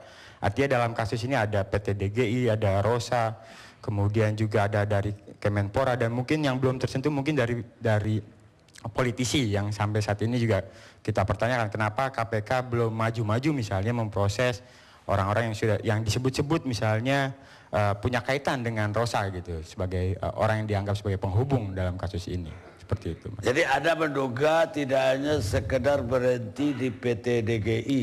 Ya, karena memang di dalam konteks proyek anggaran dari pemantauan dan laporan masyarakat yang masuk ke ICW, presentasinya biasanya 15%, sekitar 15%, bahkan bisa lebih ya, dari proyek yang sesungguhnya. Misalnya dalam kasus A, misalnya nilai proyek hasil penghitungan sementara itu hanya 100 miliar, tapi karena adanya keharusan membayar fee, harus membayar ke sana sini, dia dinaiki jadi 150 miliar. Jadi anggaran negara dibengkakkan ya, jadi 150. dinaikkan begitu, seperti itu. Nah, ini yang saya pikir harus diwaspadai betul. Ada pihak-pihak yang tanda kutip meminta jatah karena dia dianggap memberikan kontribusi sebenarnya lolosnya proyek ini. Nah, ini harus dicermati betul misalnya oleh KPK menelusuri soal di bagian anggaran di DPR, kemudian pihak-pihak yang merasa punya kontribusi itu harus ditelusuri. Ya, harus diwaspadai ini pihak-pihak yang merasa punya kontribusi ataukah pihak DPR-nya juga yang bersedia menaikkan anggaran?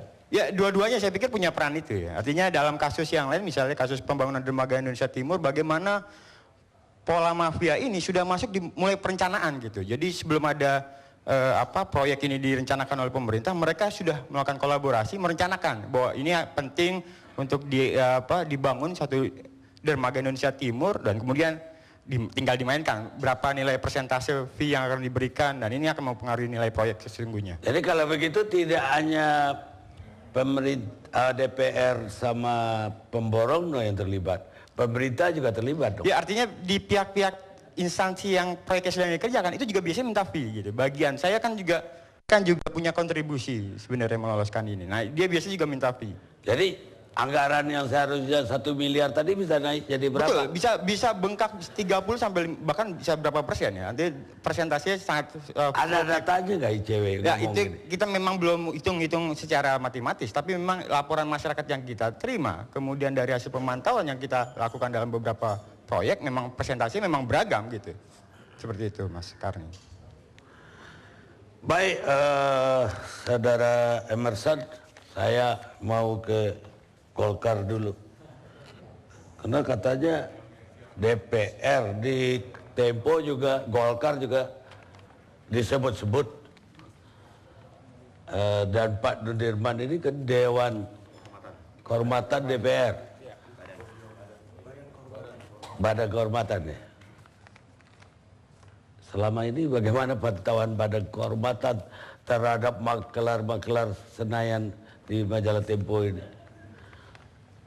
Ya, bagi kita di Badan Kehormatan DPR, itu sekarang kita kan sudah ada ketentuan, kalau memang itu di media sudah menjadi berita, ya, itu maka kita sudah punya hak untuk memanggil yang bersangkutan. Jadi tanpa perlu ada pengaduan. Jadi dalam hal ini, seperti yang tadi disampaikan berkali-kali, sebetulnya masalahnya bagi kita di Badan Kehormatan, kalau memang tadi disampaikan oleh Pak Samsudin, bisa diselesaikan secara internal partai, kita tidak bertindak di Badan Kehormatan. Jadi bisa secara adat diselesaikan, maka seperti kasus Arifin misalnya, maka kita tidak. Nah, tapi kalau tidak, tentu ini akan kita akan memanggil yang bersangkutan. Karena sudah menjadi berita yang hangat di media, bahkan hari ini juga menjadi topik khusus di TV One. Nah ini kita hanya melihat dari sudut pelanggaran etika. Karena Badan Kehormatan kita hanya punya kewenangan. Tapi soal makelar-makelar ini nggak hanya Nazarudin Partai Demokrat loh yang disebut-sebut, Golkar juga disebut-sebut. Nah dalam hal ini kan harus disebut siapa yang memang. Ada namanya, udah baca Tempo belum? Ya yang penting bagi kita, kalau memang itu sudah disebut dan menjadi berita, ya kita akan lakukan tindakan. Cuma permasalahannya kan sekarang harus disertai dengan bukti-bukti. Tanpa bukti-bukti Badan Kehormatan percuma, nggak bisa bikin apa-apa. Bahkan di dalam majalah itu dikatakan pertemuannya di Crown, ada tempat private, perundingannya soal peruri, mau mencetak uang, dan membeli kertas uang. Ya dalam hal ini kalau memang itu ada bukti-bukti, tentu kita akan tidak lanjuti. Karena persoalannya yang tapi ya tidak kita punya kewenangan. Berapa partai disebut? Ya artinya kalau memang sudah menjadi berita di media, dalam aturan BK kita sekarang, kita sudah bisa bertindak. Cuma masalahnya sekarang kan harus ada bukti-bukti. Nggak mungkin kita mau menindak seseorang tanpa bukti. Baik. Dan bagi BK, kita cuma punya kewenangan penyelidikan. Kita tidak punya kewenangan penegak hukum. Baik. Kita punya kewenangan check and recheck dan klarifikasi. Tapi BK sendiri memantau nggak selama ini kalau sampai meledak kayak gitu banyak makelar yang bermain di Senayan? Ya artinya begini, BK ini sifatnya baru bisa proaktif kalau itu ada berita atau ada pengaduan. Selama itu tidak ada berita atau tidak ada pengaduan, kita pasif. Ini aturan yang ada. Karena perintah undang-undang masih seperti itu. Tapi kalau perintah undang-undang bisa memberikan kita proaktif, bukan pro justisia, proaktif, maka mungkin kita akan lakukan. Dalam kasus Nazarudin, BK udah panggil? Belum dipanggil? Belum dipanggil, karena kita kan baru mulai kerja beberapa hari, dan kita akan rapat hari Kamis besok, rapat pleno lagi, untuk menetapkan siapa-siapa yang akan kita panggil dalam kasus-kasus yang lagi sedang yang sedang rame ini. Baik, Pak Nurdirman, walaupun sahabatnya di sebelahnya tidak rela tuh kalau Nazarudin sampai dipanggil, nah aja katanya. Ya Pak Bung Akbar Faisal sebagai baru periode ini ya? Baru periode ini. Tapi udah mendengar juga makelar-makelar ini sebelumnya? Sebagai mantan wartawan ya? Sebagai mantan wartawan. Sejauh mana yang Bung Akbar ketahui? Bahwa ada makelar iya. Dan itu bukan cuma di DPR ya. Jadi gimana menjelaskannya Pak Karni ya? Katanya enggak, yang saya maksud begini, perih saya membicarakan hal seperti ini, kan ini lembaga, saya mendapatkan jabatan ini dengan terhormat. Mengomentari lukisannya Pak Hardy itu perih bagi saya gitu, karena saya dapatkan jabatan ini dengan terhormat. Dan maka kemudian ketika ada pembicaraan seperti ini perih saya. Tapi ini realitasnya ya. Dan kemudian kalau Bapak bertanya, apakah mendengar, ini kan bukan barang baru.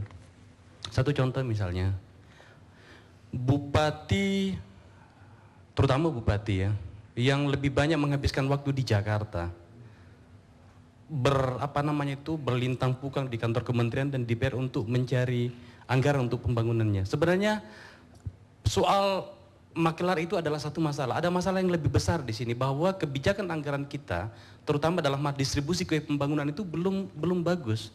Maka kemudian ini yang terjadi. Kita langsung menyebut orang segala macam. Tetapi kalau Bapak bertanya pada saya, pernahkah mendengar itu? Oh iya tentu saja, apalagi sekarang saya sudah di DPR. Tapi lagi-lagi saya katakan bahwa betapa memalukan ini bagi saya. Ada sinyalemen di masyarakat, korupsi yang terbesar di Republik ini justru di anggaran itu. Karena memang kan begitu mekanismenya Pak. Jadi pemerintah mengajukan anggaran ke DPR untuk disetujui oleh DPR kan gitu. Memang begitulah adanya. Bahwa kemudian di dalam, saya bukan panitia anggaran Pak ya. Itu jabatan yang mudah-mudahan nggak pernah datang sama saya ya. Mengajukan ke pemerintah dan kemudian di DPR membahasnya di panitia anggaran dan di komisi masing-masing, maka kemudian ditetapkan. Itulah, demikianlah adanya aturan mainnya. Kalau kemudian mau dihentikan, kalau Bapak bertanya mau bagaimana cara menghentikannya, ya saya rasa harus ada mekanisme yang mengaturnya. Dan bukan cuma di DPR, secara keseluruhan. Ya Pak Akbar Faisal tadi sampai perih.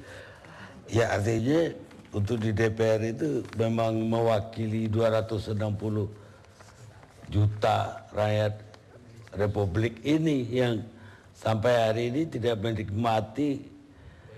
Soal angka gini Pak ya, soal angka jumlah penduduk itu juga sebenarnya pertanyaan ya, Pak. Itu ya. Oke lah, ya. Itu kita katakanlah 200 juta yang diwakili. Sementara rakyatnya sendiri seperti saya katakan di pembukaan tadi. Dan kalau betul itu seperti ICW bilang, anggaran jadi naik 40%, 30%. Dan itu hilang, kasihan banget rakyat. Pak Karni akan semakin geleng kepala kalau saya ungkapkan kata ini. Anggaran pembangunan untuk tahun anggaran 2011 ini 1.260 triliun lah kira-kira. 71% itu untuk anggaran rutin Pak, gaji pegawai segala macam. Yang 28 itu untuk pembangunan belum Pak. Bayar utang, subsidi segala macam. Jadi sebenarnya yang dipakai untuk pembangunan itu paling sekitar 10-15% dari anggaran itu pun paling banyak. Lah kalau demikian adanya, maka kemudian kita bertanya, kegagalan itu ada, apakah hanya ada di DPR? Pemerintah juga dong. Bahwa kemudian hari ini DPR yang paling enak untuk digasakin, dipukulin, iya. Dan kita terima saja. Saya kira bukan enak digasakin, tapi karena kita menaruhkan kepercayaan begitu besar. Saya setuju itu kepada Pak. DPR. Makanya untuk gini Pak, ini pertanyaan yang sangat saya sukai setiap saya ditanya. Ini kan hanya stadium kedua, stadium pertamanya. Ini pendidikan politik. Saya sebagai anggota DPR harus berterima kasih pada Pak Karni, pada TV One. Ini pendidikan politik yang sangat bagus. Ini kan stadium kedua. Stadium pertamanya, jangan pilih partai politik yang telah mengkhianati Anda. Berulang kali kesalahan itu terjadi. Ya tapi takutnya hampir semuanya udah kena penyakit itu Pak. Mungkin seharusnya DPR udah mulai kalau betul ingin kita ini betul-betul ingin membela rakyat kita. Kenapa kita gak ke sistem distrik? Itu yang bisa memperbaiki. Saya di Komisi 2 Pak ya, kebetulan ini domain saya. Kami terus membahasnya soal itu. Jadi paket undang-undang politik sedang kita bahas segala macam. Tetapi saya rasa masukan-masukan itu penting adanya. Dan ini mutlak Pak. Okay. Selama partai yang berkuasa kejadian ini akan berulang. Pak Yani silakan. Bagaimana Pak Yani udah berapa periode? Sama kita nih. Yang grup pertama baru. Jadi semuanya. Angkatan muda ini. Ya. Angkatan tua belakangan saya kata. Belum nyampe 2 tahun. Boleh. Saya kira kalau kita melihat kasus ini, menurut saya adalah kasus yang sederhana. Gampang untuk diusut dan gampang untuk dilakukan penyidikan. Ini tinggal adalah political will dari KPK sendiri. Ini sesungguhnya itu yang harus dilakukan. Ini menyangkut, sebenarnya saya punya hak moral juga, ini menyangkut dapil saya ini Bang Karni, Palembang ini, Sumsel ini. Karena sama kita mengetahui, ini kan bermula kalau kita dari hulu. Dari hulu itu adalah proses lelang atau tender dari pengadaan Wisma Atlet ini di Sumsel. Tadi kan diputuskan di Sumsel. Maka sesungguhnya itu harus diusut oleh KPK mulai dari Sumsel itu, ya kan? Tidak mungkin tidak ada sesuatu di Sumsel itu, Pemprov itu. Baru yang kedua adalah sekarang kejadian adalah ditangkapnya tadi. Tapi ada yang dikemukakan oleh lawyer ini sendiri itu tidak dibenarkan. Anggaran kita sudah tersistematis dan terukur dan terstruktur. Tidak ada yang namanya pos anggaran talangan itu. Kalau itu dilakukan, itulah adalah indikasi korupsi sesungguhnya. Dan tidak ada juga yang mau tidak nalangin. ada seperti itu. Jadi argumentasi apa yang sesungguhnya dikatakan dana talangan itu hal-hal yang saya kira mengganggu dan menghina akal sehat kita. Seperti itu. Nah, oleh karena itu ada sesungguhnya ini adalah bagaimana KPK mengusut ini secara tuntas saja. Jadi mulai pejabat yang ada di pusat, pejabat yang ada di provinsi usut tuntas. Saya kira tidak ada persoalan. Ini sederhana kok. Kejari di tingkat di Kabupaten Musi Banyuasin bisa kok membongkar kasus ini, nggak perlu KPK. Kalau memang ada political will seperti itu. Mencabutlah berkali-kali keterangan yang dilakukan oleh Salina itu tidak ada persoalan. Karena fakta-fakta itu kan tidak hanya keterangan saksi. Kan fakta-fakta hukumnya lain kan sudah dilakukan penyitaan. Tapi bagaimana secara luasnya Pak Yani melihat anggaran yang betul-betul rakyat menyorotinnya ini? Ya, tadi apa yang dikemukakan oleh Bung Akbar Faisal ya seperti itu. Ini kue pembangunan ini akibat kue kita ini kecil. Dalam rangka kue kecil ini memang banyak orang yang memperebutkan. Dalam rangka untuk memperebutkan pasti banyak ada mediasi-mediasi. Calo-calo itu banyak sekali terjadi. Jadi, di DPR itu kalau gampang Bang Karni kalau melihat itu, datang saja ke DPR, di kantin bawah itu bergumpulan itu. Para yang memproklamirkan diri, yang memudahkan, dan bupati-bupati itu menginginkan itu kok. Ini kan proses yang real yang terjadi. Nah, mekanisme inilah yang seharusnya dirubah dan ditata sedemikian rupa. Saya tidak di badan anggaran tidak tahu ini. Kita ini tidak tahu, itu barang gelap. Jangankan orang di luar, kita DPR pun tidak tahu persoalan itu sendiri. Oh ya. Nah, oleh karena itu sesungguhnya jalan keluar yang terakhir, pembahasan anggaran itu seharusnya terbuka, tidak boleh tertutup. Sekarang masih tertutup. Masih tutup-tutupan seperti itu. Bahkan KPK pun nggak boleh lihat. Jadi saya kira ada dua hal. Kalau memang belum sesuai itu, seluruh pembahasan anggaran itu bisa terbuka, bisa dipantau dan sebagainya. Baik. Dan itu juga untuk mengeliminasi praktek-praktek yang namanya percaloan dan permaklaran anggaran itu. Baik. Fadli sebagai politikus yang di luar, bagaimana melihat? Ya, tentu kita sebetulnya berharap banyak dari proses politik yang kita pilih, yaitu demokrasi. Tetapi kenyataan demokrasi kita sekarang ini sudah menjadi demokrasi hitam, black democracy menurut saya. Dan apa yang terjadi ini adalah satu refleksi dari pengkhianatan elit, ya, the betrayal of the elites. Dan the betrayal of the elites ini terjadi di legislatif, di eksekutif, ya. Apalagi kalau kita lihat dari sisi anggaran tadi, uang itu sebetulnya ada, tetapi uang itu bocor semua di jalan, ya. Dan bocornya itu ya karena ada grand corruption. Nah, kebanyakan yang dilakukan penyelidikan atau pengusutan itu hanya kebanyakan petty corruption, korupsi kecil. Tapi grand corruption itu dimulai memang dari anggaran. Dan dari anggaran ini pula lah kalau kita lihat sebetulnya satu proses yang mungkin boleh dikatakan satu perampokan berjamaah gitu ya. Ya, yang saya kira ini yang terjadi dan sangat ironis terjadi di era yang namanya demokrasi, di era yang namanya reformasi. Apakah ini satu kegagalan dari demokrasi kita? Saya kira bisa dikatakan begitu. Demokrasi yang sudah dibajak, ya, yang sudah disandra, yang sudah menjadi demokrasi yang kriminal gitu. Jadi segala satu proses itu secara prosedural benar, tetapi pada prakteknya adalah satu perampokan secara bersama-sama oleh elit dan mengkhianati rakyat. Anda melihatnya seperti itu. Apa yang mau dilakukan Gerindra? Ya, perubahan. Saya kira apa Anda jamin anggota Anda yang di anggaran juga tidak melakukan hal yang sama? Kita mau tertibkan kalau ada yang seperti itu. Ya, tapi sejauh ini karena mungkin masih baru-baru ya, mudah-mudahan belum terkontaminasi. Saya kira yang baru-baru, kawan-kawan ini yang baru-baru saya kira nggak di anggaran. Ya tidak ada. Artinya ini juga satu tantangan, ya, satu tantangan. Jadi baik, kalau ya. Saya mau tanya yang senior, yang selama ini bilang kalau pornografi katanya dari zaman dulu.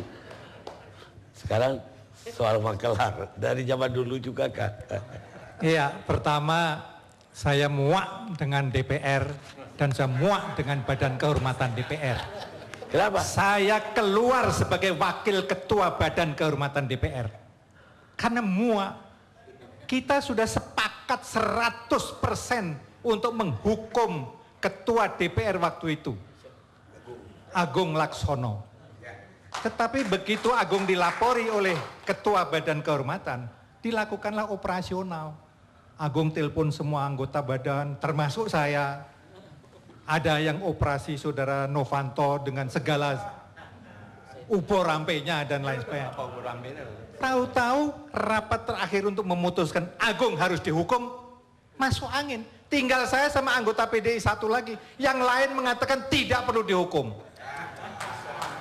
Jadi saya muak terus terang saja. Anggota DPR biasanya tidak mau menghukum sesama anggota DPR. Saya kurang sependapat dengan saudara Nurdirman Munir. Saya terbiasa memimpin rapat di Badan Kehormatan. Ketika Agung memimpin rapat terjadi sengketa luar biasa sampai ada pemukulan, ada yang naik meja. Tadinya Dewan Kehormatan nggak mau mengadili. Saya yang minta anggota PD yang naik meja harus dihukum. Saya yang minta. Kemudian dihukumlah mereka. Mereka marah sama saya. Anda sebagai sesama fraksi tidak membela saya. Kemudian ketika saya Agung memimpin, saya mengatakan pimpinan jangan seperti orang onani. Ada keputusan sudah diambil, ditarik lagi. Diambil, ditarik lagi. Ketika saya mengucapkan kata onani, Angelina Sondak marah dan saya diadukan ke Badan Kehormatan. Kenapa pakai kata-kata onani? Ya, gara-gara kata onani katanya porno dan lain-lain. Badan Kehormatan memutuskan saya tidak diadili. Saya protes, saya minta diadili. Dan saya menyiapkan pembelaan saya. Saya gunting koran, saya gunting majalah kedokteran yang mengatakan dibaca anak kecil pun bahwa onani masturbasi bukan kata-kata porno. Tapi itu kata ilmiah. Akhirnya Badan Kehormatan membebaskan saya dan Angelina Sondak minta maaf pada saya. Jadi ada hal-hal di mana maklar-maklar ini juga ditutup-tutupi oleh anggota. Pemekaran daerah itu semua maklar. Ada orang ingin jadi bupati mengajukan diri untuk memekarkan daerah. Nanti anggota DPR juga menjadi maklar mendapatkan DAU, anggaran untuk daerah segala macam. Itu semua maklar, dapat sekian persen, sekian persen, sekian persen. Kalau menentukan anggaran untuk asal Komisi 1, Departemen Pertahanan sekian, itu ada tarifnya. Oh, saya tidak tahu berapa, tapi jelas ada tarifnya. Nah, kalau undang-undang ada juga? Undang-undang itu ada titipan. Jadi satu pasal saja sudah cukup perusahaan asing bisa mendominasi seluruh perusahaan. Undang-undang pertambangan, undang-undang air, undang-undang kehutanan. Itu titip satu pasal saja bayarannya tinggi. Saya harus terus terang, saya harus membuka borok DPR. Dan saya keluar dari DPR sebelum waktunya.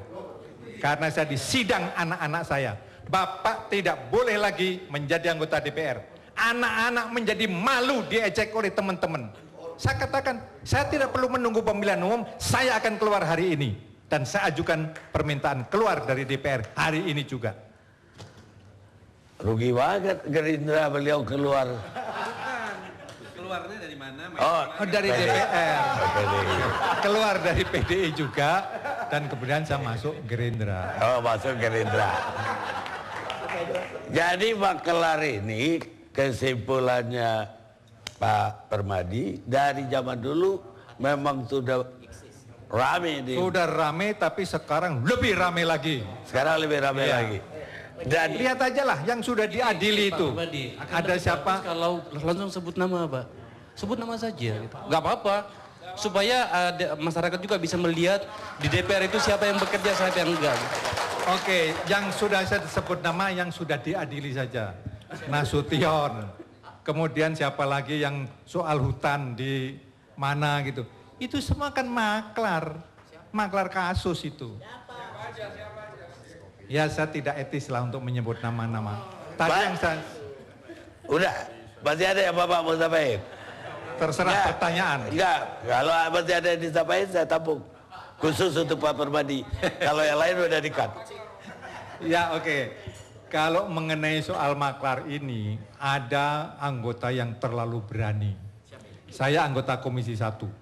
Ada anggota DPR yang berani mengutus seorang pengusaha ikut rombongan Departemen Pertahanan ke Rusia. Orang itu mengaku saya staf ahli anggota DPR. Sehingga ingin masuk di dalam perundingan-perundingan antara Departemen Pertahanan dan Rusia. Untung pemimpin rombongan telepon saya. Betulkah ada orang nama ini menjadi staf ahli? Saya katakan tidak, larang, suruh keluar.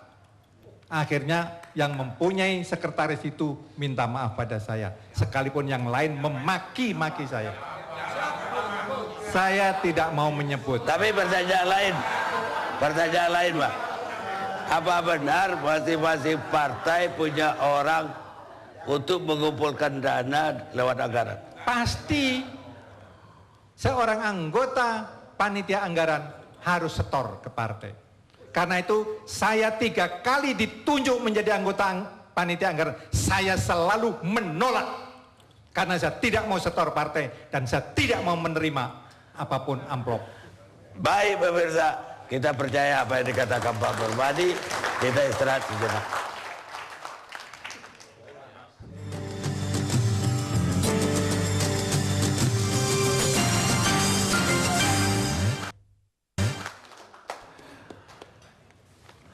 Pemirsa, kita sampai di penghujung acara. Saya mau tanya dua akademisi, tapi sebelumnya Pak Amir mau menambahkan. Terima kasih Pak Karni. Jadi kejadian ini semua telah kita dengarkan ya. Saya kira perlu ada langkah pencegahan.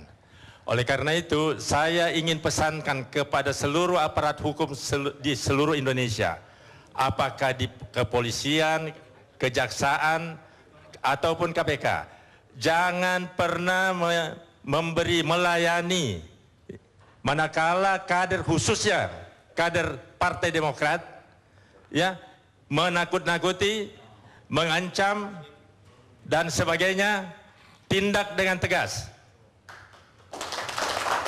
Tidak ada pilihan. Dan saya juga sampaikan kepada para kader Demokrat, jangan saudara-saudara membiasakan diri melakukan pendekatan, menakut-nakuti polisi, menakut-nakuti jaksa dengan menggunakan atribut Partai Demokrat.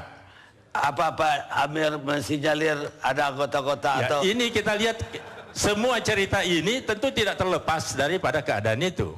Jadi bisa umpamanya dia sengketa perdata, dia bisa bawa ke polisi, kemudian dia laporkan itu sebagai pidana, dan kemudian si polisinya ini karena ketakutan, dia menganggap Demokrat ini partai besar dan dia bisa menentukan posisi dia dan sebagainya, belum apa-apa sudah servis anggota Partai Oknum Demokrat yang ternyata berada pada posisi hukum yang salah. Baik. Ini harus dihindari. Baik, mudah-mudahan didengar oleh seluruh penegak hukum. Saya mau ke Pak Adrinov Caniago dulu. Ya, baliknya ke akademisi juga. Bagaimana kayaknya semua riset agak susah ini melihatnya dari akademisi itu kan melihat ya ada masalah apa di dalam sistem, ada masalah apa dengan perilaku orang-orang atau aktor-aktor di dalam sistem itu ya. Dan untuk itu kita perlu pembuktian beberapa hal atau dasar. Apa yang salah dari reformasi kita? Ya sistem ini masih pincang, sistem ini masih timpang. Ya kalau kita lihat partai, ya sebetulnya partai ini sangat berkuasa. Kalau kita lihat DPR sangat berkuasa. Di mana letak berkuasanya? Ya kewenangannya bukan hanya dalam menjalankan 3 fungsi itu, tapi juga punya kewenangan untuk menentukan siapa yang akan jadi komisi-komisi negara, bahkan ikut ya dengan pemerintah menentukan siapa yang akan jadi duta besar. Nah kewenangan yang besar ini tidak atau belum diimbangi dengan kewajiban untuk bertanggung jawab, kewajiban untuk transparan, ya kewajiban untuk ya tadi yang diceritakan itu sebetulnya soal pertanggungjawaban sebagai anggota dewan, sebagai lembaga, transparansi anggaran. Ya, dalam pembahasan anggaran ini persoalan di dalam ini sebab besarnya ya. Nah kemudian ya mungkin soal perilaku pantas tidak pantas ya ini kadang-kadang memang perlu pembuktian ya kita butuh pertama bukti hukum. Nah ini orang politik, pengamat politik, kebijakan juga harus sabar menunggu bukti hukum yang sah gitu ya. Tetapi kalau itu sudah dilengkapi dengan pengakuan internal seperti tadi Pak Permadi ya, kemudian kalau kita catat ya ini dasar-dasar lain kita untuk melakukan analisis, ada ketidaklaziman, ada ketidaklogisan ya. Nah itu sudah cukup bagi kita bahwa kita ini menghadapi masalah. Ya, saya lebih makro lagi karena akademisi Pak. Dulu zaman Orde Baru kita mengeluh karena terlalu berat kepada eksekutif. Ya. Apakah Bapak melihat sekarang ini kekuasaan itu terlalu bergeser ke legislatif? Sebetulnya prinsipnya tetap sama ya, dalam sistem politik harus ada pembagian kewenangan yang jelas ya. Suatu pihak yang punya kekuasaan harus ada kewajiban untuk mempertanggungjawabkannya. Tidak ada kekuasaan tanpa tanggung jawab, itu prinsip. Jadi kalau eksekutif punya kekuasaan besar dalam hidup, masalahnya adalah tidak ada kewajiban untuk bertanggung jawab secara wajar dan proporsional. Jadi Sekarang check DPR and juga balance-nya kurang. Betul, salah satunya bentuknya adalah check and balances, tetapi juga termasuk akuntabilitas terhadap masyarakat, terhadap publik, terhadap konstituen. Kita nggak punya, belum ada mekanisme itu. Ya, undang-undang kepartean maupun undang-undang suduk itu tidak. Secara hukum ilmu politik tidak selayaknya kah kalau sistem pemilu yang kita ubah? Itu salah satu saja, ya. Ya, tidak hanya sistem pemilu perlu terus disempurnakan karena memang masih banyak. Saya punya usul sistem distrik dari zaman Pak Harto dulu, usulnya itu distrik. Itu salah satu ya, salah satu cara untuk mengurangi masalah-masalah yang sekarang muncul.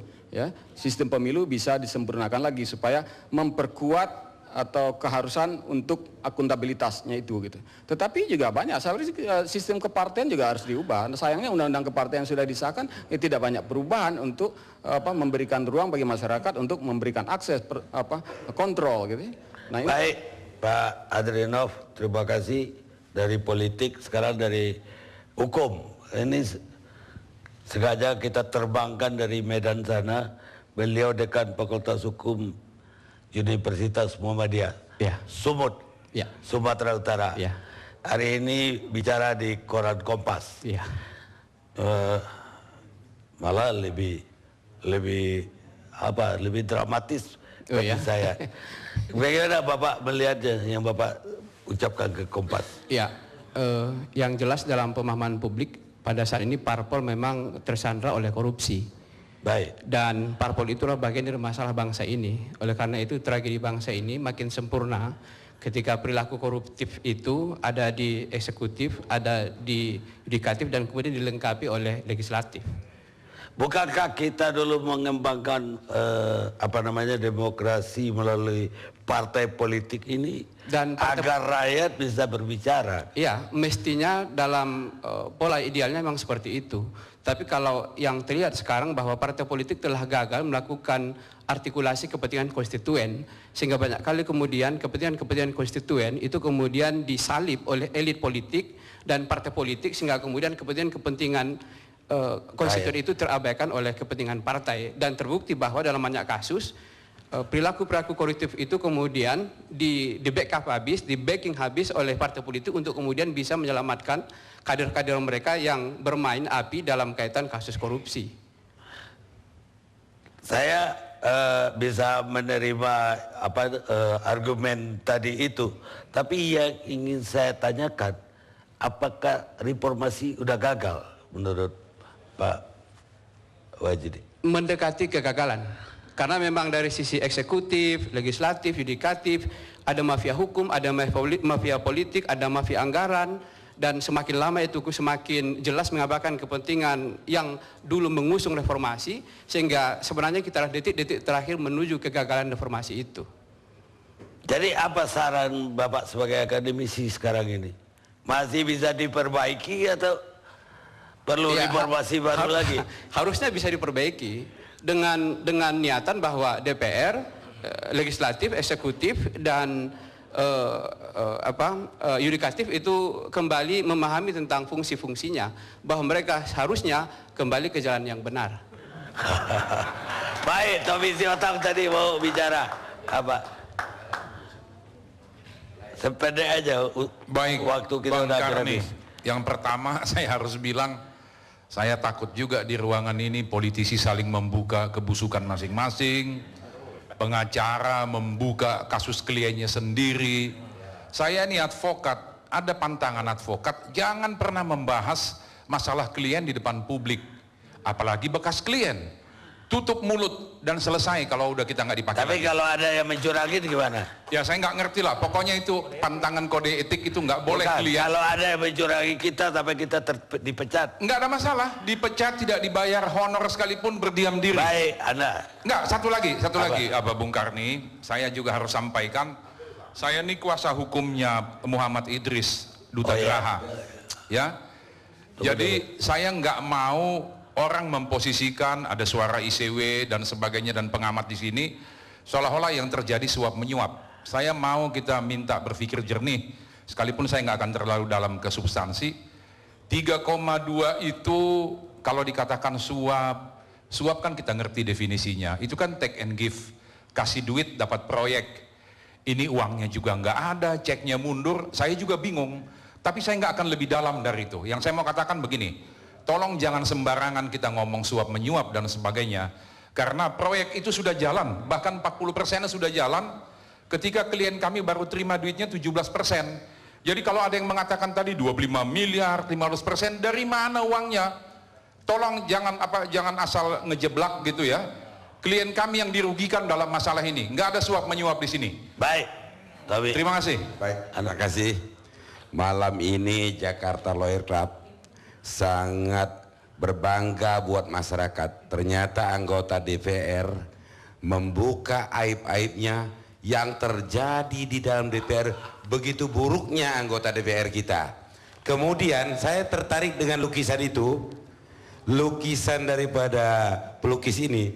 Kalau kita cocokkan lukisan itu, anggota DPR sambil buang air, sambil mikir, cocok itu dengan pendapat Pak Permadi tadi. Jadi berbenah dirilah anggota DPR kita, jangan sampai seperti di gambar yang digambar itu. Baik, terima kasih. Pak Benjamin. Saya hanya menggeleng-geleng kepala ya. Pengelolaan negara itu atas dasar dana talangan. Sebab pengalaman kami kalau menyentuh anggaran negara, kita ketat kepada ICW, in this accountability sweat. Dan dalam hal itu, walaupun dalam bahasa Belanda tidak ada itu dana talangan, strict. Istilah ini dan dengan munculnya dana talangan, tidak lain harapan kami usut ini. Terima kasih. Baik, Anda. Menurut begini, ini kan sudah menyangkut korupsi. Oleh karena itu bagaimana kalau kita percayakan saja kepada KPK untuk menuntut tuntas kasus ini. Kita yakinkan saja kepada KPK sampai ke akar-akarnya akan menuntaskannya. Karena apabila ini selalu dikaitkan dengan politik, maka kita ini kan akan mengadakan penyelenggaraan SEA Games. Ini sudah menjadi sorotan dari dunia internasional. Kita akan menyambut ke pelaksanaannya itu nanti akan menjadi terganggu gitu loh. Jadi kalau menurut saya sebaiknya biarkan saja ini kembali ke ranah hukum, KPK yang menyerahkannya, tidak usah dipolitisi dengan politik segala macamnya. Karena kita sebagai anak bangsa, saya selain sebagai hukum, kita sebagai anak bangsa harus menyambut kesuksesan untuk penyelenggaraan ini nantinya. Jadi jangan terlalu di blow up, itu saja maksud saya. Cukup. Ada Firman, Firman dulu. Dia punya klien. Terima kasih. Walaupun saya membela salah satu klien dalam perkara ini, tapi saya pikir ada satu pegangan ketika begitu derasnya pencabutan kuasa terhadap pengacara. Saya juga pernah mengalami hal yang sama, bahwa sebaiknya kita memperlakukan klien itu biasa saja. Kalau dia memiliki background politik atau memiliki background kekuasaan yang lain, kita perlakukan biasa saja tanpa menggunakan hak privilege yang melekat pada dirinya.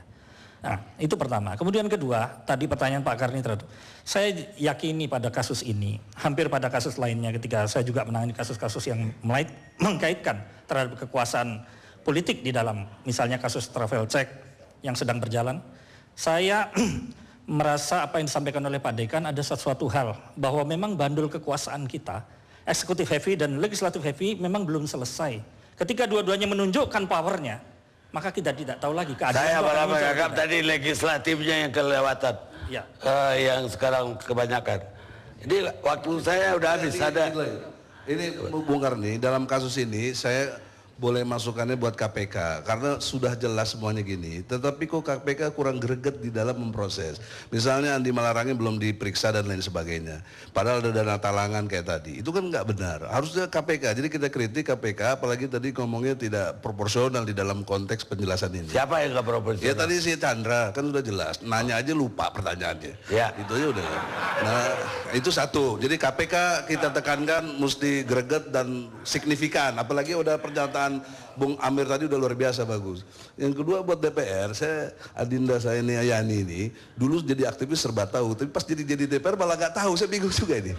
Nah ini itu ada teletekan berdua deh. Wah, harus berfokus di gerakannya lebih ke DPR gitu maksud saya. Terima kasih. Apa yang kita diskusikan malam ini? Udah dua Demokrat.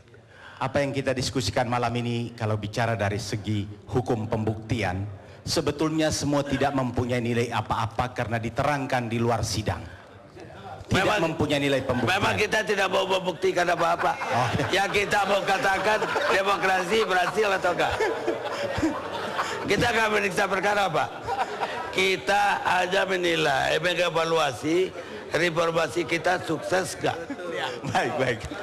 Baik, pemirsa.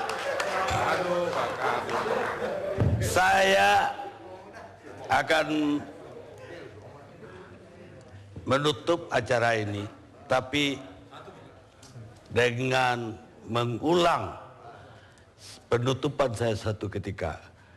Saya mengutip seorang wartawan majalah Time yang bermarkas di India, New Delhi.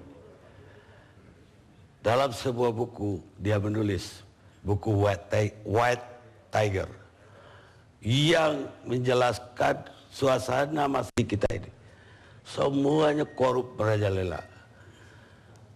Politik bermain, penegak hukum bermain. Dan si wartawan setengah putus asa di situ menulis, kesalahan terbesar bangsa kita memberikan demokrasi kepada orang setengah matang. Mudah-mudahan ini tidak terjadi dengan republik ini. Kita ketemu Jakarta Lawyers Club yang akan datang.